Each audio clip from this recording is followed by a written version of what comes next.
আমি মারা গেলে মসজিদের মাইকে আমার মৃত্যুর কথা ঘোষণা করবে না। যত তাড়াতাড়ি সম্ভব আমাকে কবর দেওয়ার চেষ্টা করবে। কবর খুঁড়তে যেটুকু সময় লাগবে সেই সময়ের মধ্যে কবর দেওয়ার চেষ্টা করো। কারোর জন্য আমার লাশ ফেলে রাখবে না, সে যেই হোক আর যেখানেই থাকুক।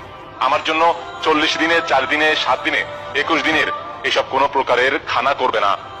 আমার যদি কোনো প্রকারের ঋণ থেকে থাকে সেগুলো সঙ্গে সঙ্গে মেটাবার চেষ্টা করো। আর যখনই তুমি দোয়া করবে সেই দোয়াতে আমাকে শামিল করো। আর মাঝে মাঝে আমার জন্য সাদকা করো, দান করো। আমার কবর দেওয়া সম্পূর্ণ হয়ে যাওয়ার সাথে সাথে সেইখানে দাঁড়িয়ে থেকে আমার জন্য মহান আল্লাহর কাছে ক্ষমা চাও, কারণ সেই সময় আমার পরীক্ষা হচ্ছে। মহান আল্লাহর কাছে দোয়া করো যেন সেই পরীক্ষায় আমি মারা গেলে মসজিদের মাইকে আমার মৃত্যুর কথা ঘোষণা করবে না। যত তাড়াতাড়ি সম্ভব আমাকে কবর দেওয়ার চেষ্টা করবে। কবর খুঁড়তে যেটুকু সময় লাগবে সেই সময়ের মধ্যে কবর দেওয়ার চেষ্টা করো। কারোর জন্য আমার লাশ ফেলে রাখবে না, সে যেই হোক আর যেখানেই থাকুক।